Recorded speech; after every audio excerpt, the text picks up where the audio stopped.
It's my absolute pleasure to have a chat to someone today. I had no idea who she was until watching a really good movie called The Burial. Faith Kearns, hello. Hello. Have you been down under before? Have you ever visited Australia? Never, but I would love to. What do you know about Australia? Anything that might, like anywhere you want to go? Something you've heard about? Just the beaches and warm Christmas and beautiful scenery, but nothing specific. Yeah, summer, Christmas, and lots of sharks. How's that? Sharks, yeah. Love the sharks. This movie, The Burial, I was not expecting it to be as good as it was. It's a bit of a micro budget. It's Yeah. intense, and I've got to say, I was impressed.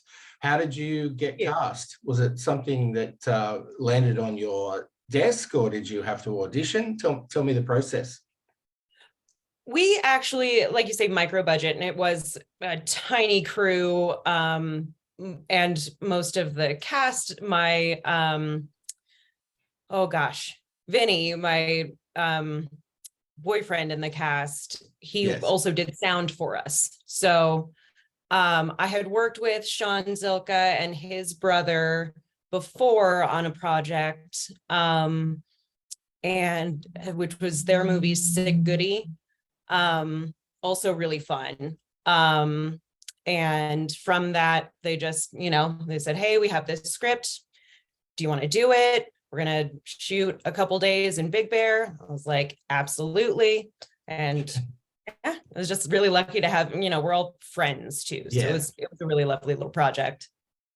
Yeah, you're all friends, and you can tell that you trust each other because there's a lot of things happening in this movie where psychologically, was it a good set to be on? Like, there was intense moments, but did you have fun? Anything, Oh, it was like, so fun. it looked like It it might was have so been. fun. Yeah, we had the best time. We piled into we used one cabin for the interior and one for the exterior. And each time, we just piled into these cabins, and it was like camping, and we were all, we would play go fish at the end of the night and just crack each other up all day, and it was a blast. There should be an action figure for Molly, I think, because you wield an axe.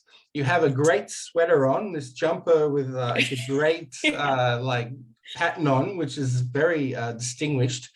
Was that yours, or was it part of props like that? That's pretty incredible. No, that Those was, moments. yeah, there some of my costumes were provided by me. That sweater specifically Sean gave me, though. That was from the director. Yeah, we call them jumpers in Australia, Jumper. so it's actually a jumper, but I Okay. wanted to say sweater for you. Right.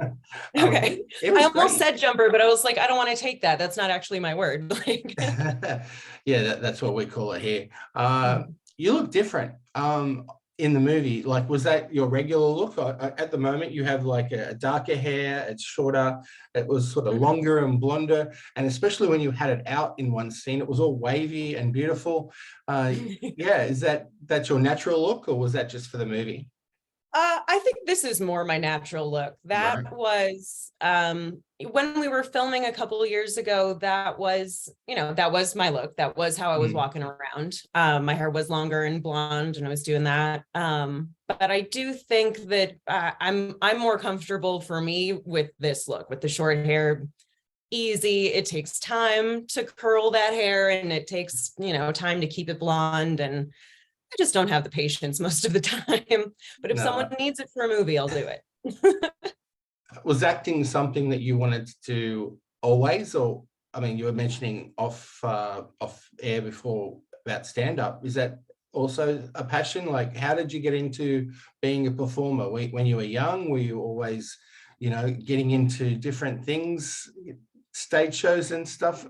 Tell me how you first became an actor. Sure, yeah. I wish it were a better story, but I was watching TV. I must have been like We all watch 11 or TV. so. Come on. I would love watching TV. I must have been like 11 or something, and there was a commercial and something clicked in my brain, and I was like, oh, I think I could do that. I feel like I would be good at that.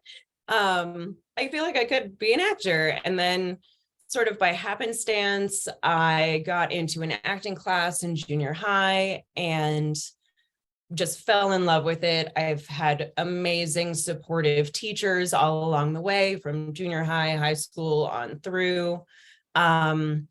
Spencer Weitzel, who's also in the film, Yeah. I met him doing theater at a community college here in Southern California. So we've been working together for a long time. That was always amazing. And as I've gotten older, I've dipped my toe into stand-up a little bit. I love that. I love that art form. Right. And it's different and it's challenging, you know, as an actor, if something doesn't work out, you can kind of hide like, oh, the directing wasn't there, oh, the script was bad, which obviously is not the case for The Burial. No. But with stand-up, then, you know, if you don't like it, that's on me. It's all me. Speaking of The Burial and the script, I mean, it's pretty intense.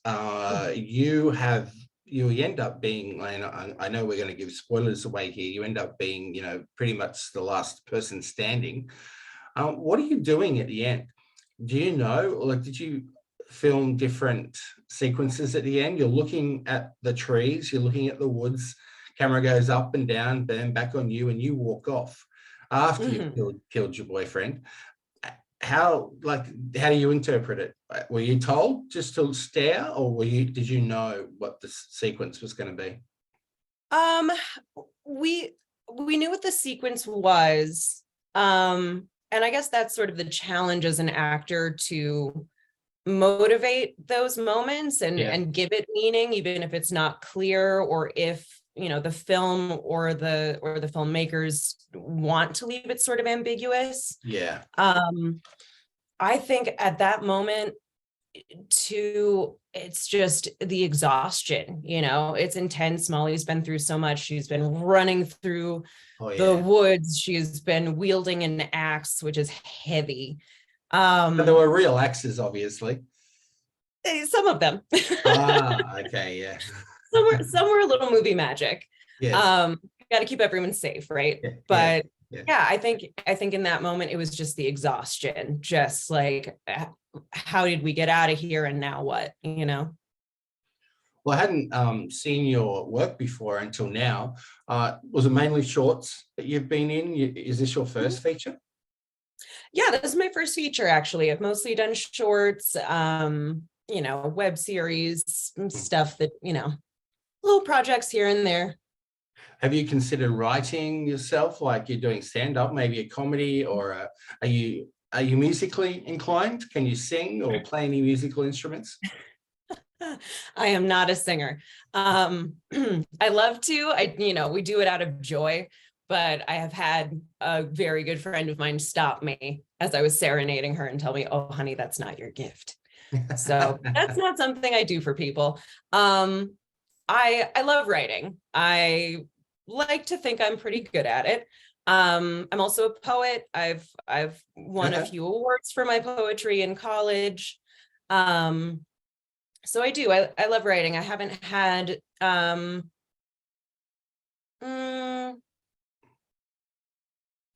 I've had a few plays produced, a few short plays. Oh, good. But I don't, and I'm sitting on a couple of short screenplays that I have not produced yet. So that is something in the works that we may see you doing, you know, in the future, a screenplay written by Faith Kearns. Yes, hopefully. Yeah, and maybe we can get the gang back together. Maybe Sean will direct it for us.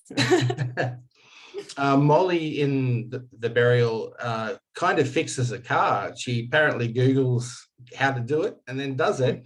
What about you? If my car broke down, do you reckon you could, you know, look it over for me and fix it? I can call my brother-in-law for you. He's a mechanic. He can help you. That's what I do. It's either my brother-in-law or my dad. If something goes wrong with my car, I'm like, help, what do I do? With stand-up, what do you do with hecklers, if there are hecklers? Have you ever had hecklers, and how do you respond to them? Or is it like it's sort of like a base by base Yeah, thing, it's case by case. I've been lucky. I haven't had too many hecklers in my day yet. But I guess it's just sort of a case by case basis. Like sometimes you can just turn it around and make fun of them. And I don't know, but it's a weird, the like social contract between an audience and a stand-up is like, you know, I can talk to you, you can't talk to me. Sure. And I understand that that's confusing for some people. Like I understand if you don't see a lot of live performance, be it theater or improv or stand-up, I can understand that, like, you know, I'm thinking of an open mic I did recently where there was this group of people, and you know, they had clearly had a bit to drink already, Right. and they, you know, just talking to the performers and heckling, but also just, you know, just being rowdy. Yeah. And it, you know, one of the MC had to, like, you know, handle them a little bit and say like, okay, just so you know, like you're not supposed to talk to the stand-up. But then the next person who went up like did their entire set to this group of people. I was like, now you're just confusing them. Like, I know this isn't working. Like, I don't know. It's a tricky balance, because you want everyone to have a good time, right? You want to laugh. That's what you're there for. You want everyone to leave feeling good. Oh yeah. But yeah, it's like, how do you enforce that? That social contract and keep things moving, you know? I've got obviously a couple more burial questions before we wrap up, and I'm fascinated about your stand-up. I mean, that takes a lot of confidence. And how did you, like, do you remember your very first gig when you walked out on stage and started telling jokes? How did that go? Oh, it was terrifying. I was lucky. And I gave myself some training wheels. I took a class. Right. There's a class, like there's a stand-up class? Yeah, I took a little stand-up class at a place in there's a city in Southern California, Pasadena. It's about an hour outside of LA, but it's another little hub. Right. And they have a historic comedy club, and I took a class there. The guy, Rudy Moreno, is hilarious. And I got some good instruction. I had someone there to help me develop my first set. My first set ended up being about, I want to say 15 minutes, which is long. Yeah. But I don't know. I like talking, and I had a lot of stories to tell. You know, I'm not much for like the one-liners. I'm getting better at them now, but I do a lot of stories. They take longer. It's actually been a challenge because my first set was so long. It was then a challenge to start doing the open mic scene and only have like 3 or 5 minutes. That was weird. But I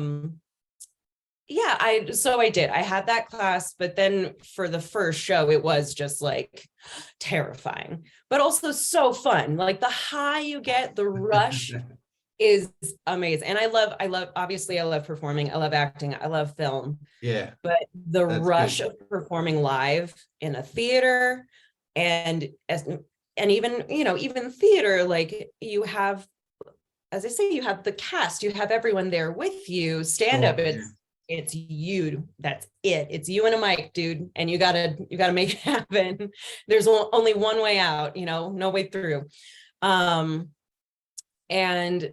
But I love it. Yeah, it's such a rush. And the way I just had a show, the last like show I had was in December. And again, I ended up doing like 12 minutes.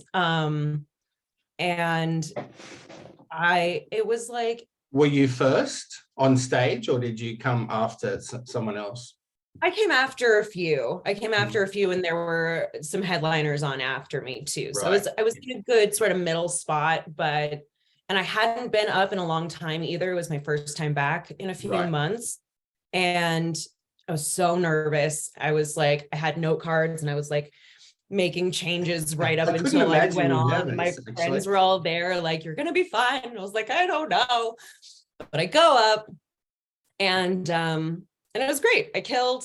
I came off like shaking, like, you know, like I was in shock. Like, did it happen? Like I felt like I had gone into a fugue state, but it was great. And I have a tape of it, so I know it went well. Oh, no, I'm stoked for you. I mean, there's a comedy store in Sydney, you know, you never know, you Oh might make yeah, it down under. I would love that. In The Burial, there's a scene that Molly is running through the house. She first hears like a banging noise, and it looks like the camera is following you. It looks like one long scene. Was that the case, or was that lots of sort of little slick edits? Because there's a scene where I thought you did really well. It just looked like the camera hadn't cut. Yeah, I believe that scene was one long continuous take. I It was you believe that. closing windows and you know, looking around the house before the boys came back. And it was a pretty intense moment, but it just looked like it was one long scene, and well done. Thank you. Yeah, I believe that was the case. Yeah.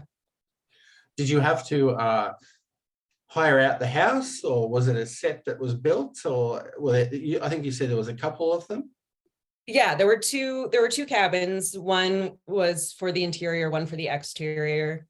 And one of the other crew members, Tony Bartoloni, one of those cabins was his like family cabin. They just Right. let us take over for a weekend. That happens a lot, you know, a cast member or a filmmaker can donate a cabin for a film, which is great. Exactly. Yeah. Keep micro budget again, keep costs low. Yeah. So that was, one was Tony Bartoloni's house. And then I think the other one we just rented. I rented for a weekend or so. The trees and the forest itself was looked like an old place. Like some of those trees were very tall. Where was it filmed? I'm not sure exactly the location. Yeah, we filmed in Big Bear, California, which it's in the San Bernardino mountain range. It's about 2 hours outside of LA, I want to say. Okay. But it's a Good beautiful for hiking. area. Great for hiking and bushwalking, obviously. Yeah. And it was scary. Like, I mean, it reminded me of the Blair Witch Project in some ways in Maryland. Some of the remoteness of the woods, even though you're only 2 hours out of LA, it was a good place, obviously, to film. How short was the shoot? Was it a couple of weeks, or did you have extended shooting time? I think it was just 2 weekends, I want to say, or no, maybe I think altogether, because there was a break between filming the interior and the exterior. Yeah. So I think altogether it was probably only 2 weeks, I want to say. And then we did get together again to film the very beginning, where it's me and the boyfriend in the house, where he gets the call and he was like, "Oh, I have to go." I'm glad you brought that up. Like, I have to go too. Yeah, well, I'm glad you brought that up. Molly seemed very pushy and very like determined to go. Yeah. Yeah. Was that her nature? Or I mean, it almost seemed like she might have had something to do with it after the incidents started happening at the cabin. I thought maybe there's something happening here with Molly. Interesting. Yeah. Yeah, I think Molly is a person who has had to fight for her place. You know, she has that monologue talking, or not monologue, but when she's talking to the boys and she's explaining being a photographer, you know, so much of it is hounding people for a gig. Yeah. Which I can definitely relate to as an actor. And it's, you know, I think, and it comes through in her lines too, where she's like, you know, we're a couple, like we're a team, like you don't get to just leave. Like, I'm part of this now. Right. I'm part of your family. This involves me now. And it's, you know, it's kind of a bummer that she has to explain that to him, but Well, she's But very, you know, she it ends up explains it quite frankly and quite, determined that she wants to go. He definitely does not want to join him, and even brings right, it up at the end, after everything goes down, is like, I told you not to come. right. Yeah. And and she might have been better off not going, but I think she, I don't know, as I say, I think that she did need to, you know, I thought she you was have to stand by your responsible. man. No, I get it, but I would thought she was responsible, like for a little while there. I really did, because she was always being left alone. And I thought Yeah. maybe it was in her head as well at Hmm. times, until Hmm. the fourth person was revealed. Hmm. At the dinner table, especially that particular scene. I thought Molly Hmm. was responsible. I Yeah. just didn't know. That's a fun, that'd be a fun cut. We could do that one. We could do maybe Yeah. that's the sequel, right? Molly's Revenge. Well, there you go. It looks like Molly survived. Is that your Mhm. interpretation? And will we see Molly again? I believe Molly survives, and I hope so. Yeah, no, I hope so too. And we definitely need that action figure, I think. Yes, yeah. So what's coming up? Any projects that you can tell me about? Any exclusives, or are you just doing some more stand-up? What can you share with us? I am unfortunately, I don't have a whole lot to plug.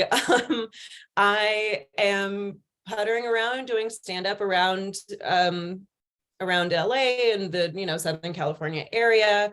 I'm in the process of applying to grad schools, so I'm going to tuck myself away and get some education the next couple of years. Okay. But hopefully in and around that, there will be more projects. And I mean, this is a double-barreled question, but with acting, there's probably an endless list, but name a couple of actors or another actor that you'd love to work with. Who do you admire? Who would you love to share a scene with in a movie Yeah. sometime?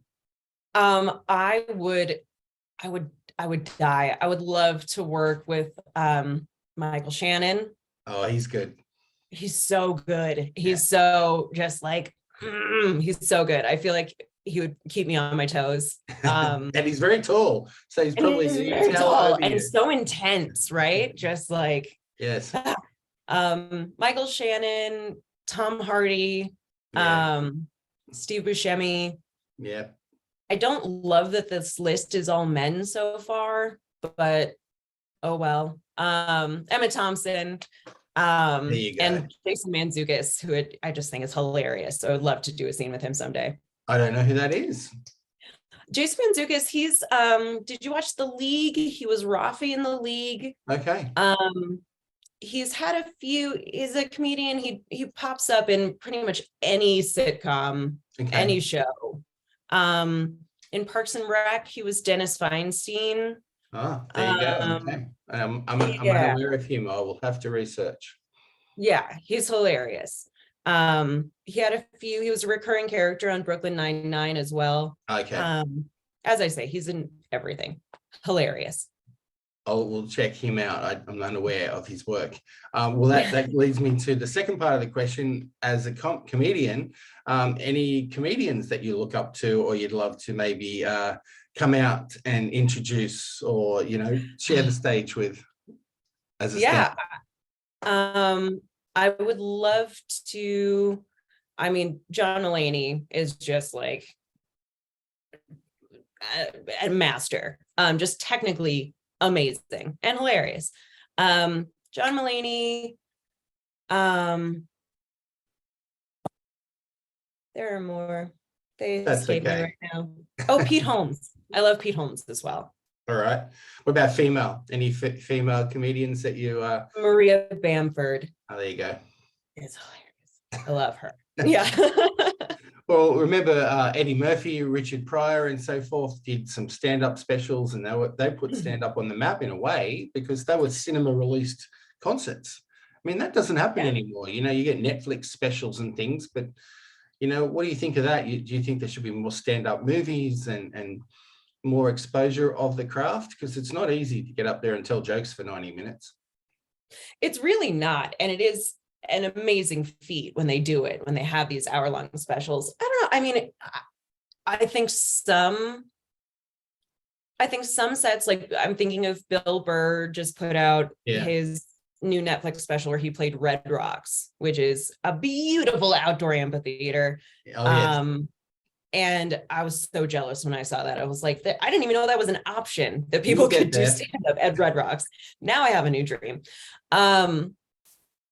So, and I'm like thinking something like that, and in such a beautiful setting, Yeah, that could deserve a cinematic release. I think so. That said, though, you know, there's also just so much of it. Like there's a new Netflix stand-up special a few times a month, I want to say. Like there's so a lot. much. So I don't know that we need it in theaters, but I did, you know, I also grew up with that stuff. That's why I love stand-up, is because I could find it on TV. I could watch Richard Pryor or George Carlin or Robin Williams and just like, you know, over and over and over. So. And Amy Schumer, I guess she's had a few, Bette Midler as well, but she incorporates music. So, yeah. Mm-hmm. Yeah. Is your show rated R? Are you more family friendly? No, I work rather blue. Okay. Shy away from the naughty stuff, I guess. Well, to wrap it up, the Burial's on digital platforms. You can watch it there. Tell me why people should watch it, in your opinion. And like I've already said at the start, honestly, as a film critic and a movie analyst, I watch, 6, 7, 8 movies a week, and some of them are better than others. And I wasn't expecting much from The Burial, but I was captivated by your character and just the situation and everything that was happening. So it was a well-made, well-crafted, low-budget indie. In your opinion, why should people watch it? First of all, thank you. Second of all, if you like, if you like horror, if you like if you like something that's going to make, the hair on the back of your neck stand up. Yep. If you like these sort of intimate, there were parts of it that did feel like a play. If you like these little intimate, it's very much about the family dynamic. Like that at times, a play.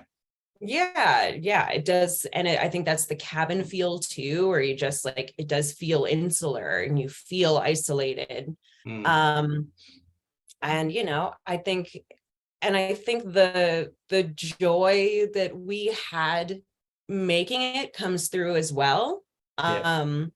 So I think, if you like horror, if you got an hour and a half to kill, why not? Yeah, and Faith, you're the final girl. And I don't like saying that because that's a cliche, but that's exactly what happens. That's exactly what it is. Yeah, and hopefully we'll see more of Molly. Yes, I hope so. Thank you. All right, so I'm going to